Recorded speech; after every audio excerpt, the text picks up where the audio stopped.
Men's basketball was exciting indeed.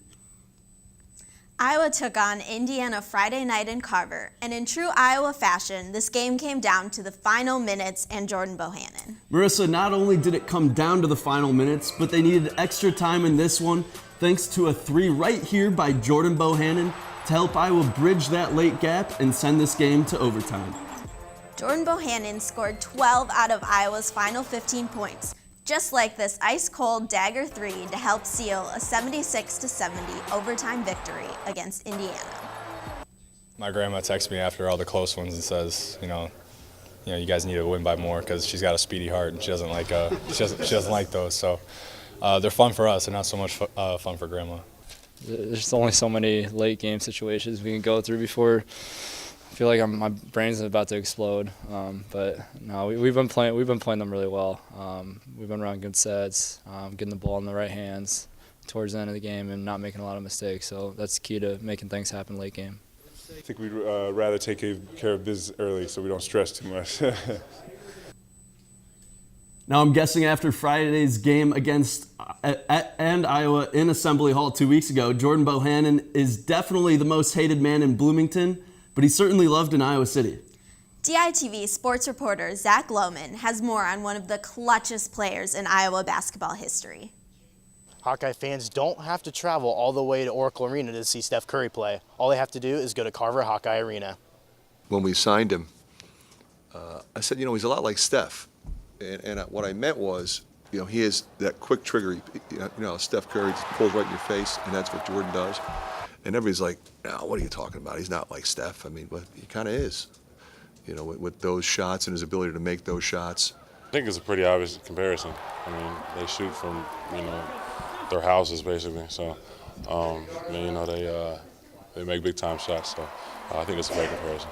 There's a video of Steve Kerr and Steph Curry. Steph Curry was having a bad game. I always look to this. It's kind of funny because Steph Curry was having a bad game, and Steve Kerr came over to him and he said, "Look at the box score. You're plus minus." He was like plus 20 or something. He's like, "You might not be making things happen that are showing up in the stat sheet, but when you're on the floor, the team's flowing really well." So that's something I've always looked to. Hopefully Jordan Bohannon and the Hawkeyes will be able to bring home some championships, just like the Golden State Warriors. Reporting from Carver Hawkeye Arena, this has been Zachary Lohman with Daily Iowan TV Sports. Now there was no question that Iowa fans were very happy after that Indiana game, thanks to Jordan Bohannon. But it was a very different story before the game, as Iowa fans were very upset with the announcement that Gary Dolphin would be suspended for the rest of the basketball season. We have DITV Sports Director Lucy Rodine standing by in Carver with more on the Dolphin controversy. Lucy? That's right. Iowa radio broadcaster Gary Dolan normally sits here when he calls Iowa basketball games, but he's done doing that for the rest of the season. It was announced on Friday by Learfield Sports and the university that Gary is finished calling basketball this season following these remarks he made about Maryland's Bruno Fernando. That's some pretty good long-range shooting, and then Fernando was King Kong at the end of the game. And obviously this decision has been met with a lot of controversy. We still haven't heard from Athletics Director Gary Barta on the matter, and all we really have is that official statement from Learfield. So Iowa fans, they're really upset with the way they thought the athletics department has handled this, and we're just going to have to wait and see what Gary Dolphin's future looks like from here on out. Back to you in the studio. Thanks, Lucy. And the women's tennis team fell just short in the Big Ten opener against Penn State.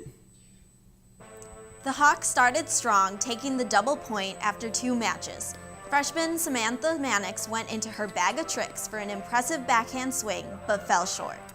And finally, Sophie Clark won an intense match to tie things up 3-3, but the Hawks ended up falling short in the last match, losing 4-3.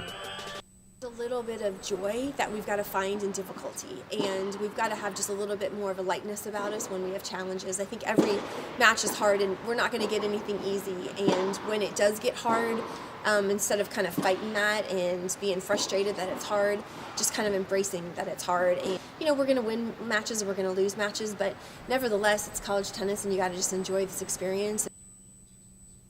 The wrestling team also fell short this weekend when they lost 27-12 at number 2 Oklahoma State. Well, that's going to do it for us in the sports studio today. Come back tomorrow for an update on how the Iowa baseball team is doing. Back to you at the desk.